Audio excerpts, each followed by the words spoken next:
but I'm not a pure wrestler, so everything's a little weird with me, okay? And that's okay. I either play my underhooks like high, okay? And that's usually when I'm trying to, trying to take him down off of that. And then I play low, like a pull, which I demonstrated already, okay? And that's just simply pulling. Now it kind of looks like I can get mirrored here, like in that mirror lock, but the truth is, like, it's going to be very hard standing because I can just get my arm out. So if I'm here, I can get it out, but I'll be pulling on him. So basically, I'm either pulling him down or I'm hoisting him up. Now, when I get that dominant, I just kind of stay on the head, or I like the wrist. But if I was doing MMA and I'm against the fence, I'll do that lock where you just kind of lock your hand and I'll drive. I tap guys out against the fence and put them to sleep just with my head. But it's kind of like one of those things that I just kind of feel is more, oh, that happened, not necessarily a really good technique. But it's a good control. Just kind of locking your hands and a gable and getting that dominant head position. Just being tight here sucks. I'll probably make him tap right now. All right, but it just sucks. I don't put a lot of money in it, but it is a great control for guys that knee to the body or have a guy against the fence and want to set up hips and things like that. I've seen Daryl do a lot of weird, cool stuff, and AJ Matthews is a real good Muay Thai guy. He's got a bunch of stuff from there for striking. So, but I tend to be, when I'm here, I like the wrist a lot.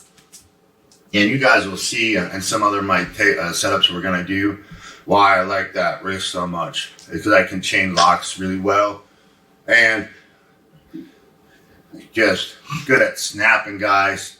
And it's like my lifeline too. So if I end up in a bad situation, he goes behind me. I already got myself free. It's just like I'm comfortable with it. All right. Now, what I'm going to do is I'm going to go to an arm drag on the underhook side. This is something you definitely want to learn. All right. And what I'm going to do is you don't want to just do this. Okay.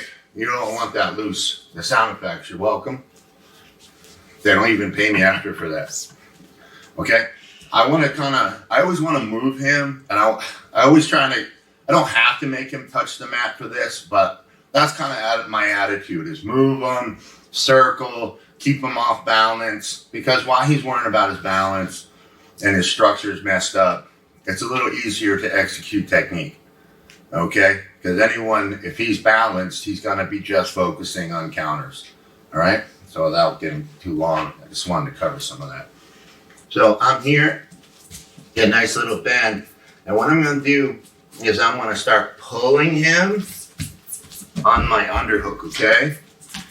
So I'm pulling him, and my hand now is going to go here.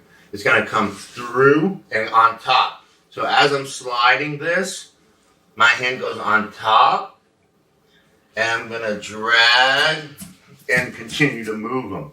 Now, where you go from here is optional. I don't personally like going for the hip here because I feel like if he smells it and he grabs my hand here, grab the inside of my hand, just with this hand, like my thumb or something. Like, it's going to be hard. As soon as he comes out the back, he's going to start breaking free.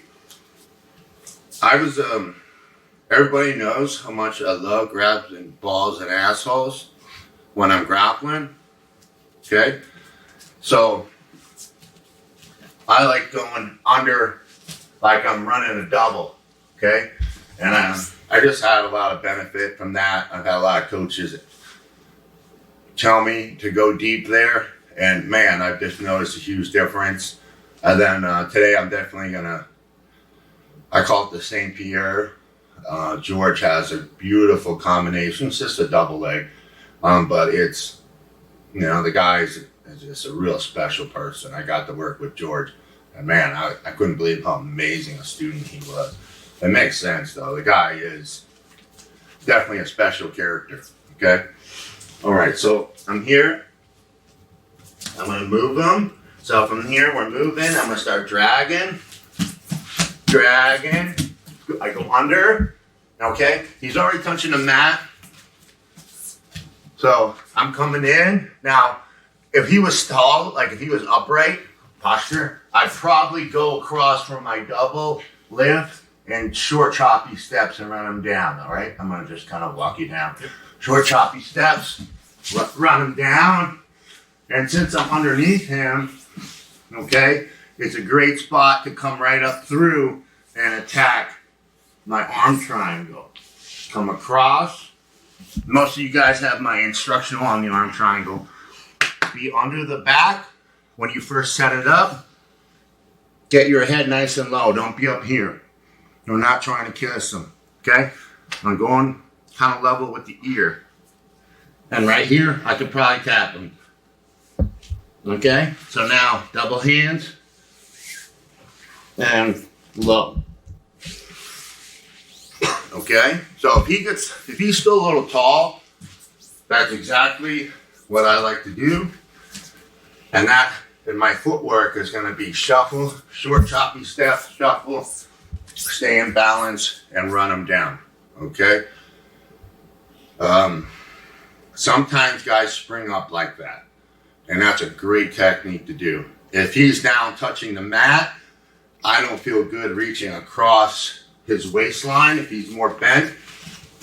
Just because you can see that a Kimura situation where a guy would dive for it. Okay? So I'm personally not gonna do that. If I get this drag and he's more tall, I'm gonna cut across with my legs, run, lift, and then you can see I'll take him down right into the finish. All right, so I'll show that example again, but then we'll talk about, hey, he starts to go down because the drag is very effective. Okay, so I'll give you a couple options. All right, so we'll kind of stay a little taller. You don't have to be, you know,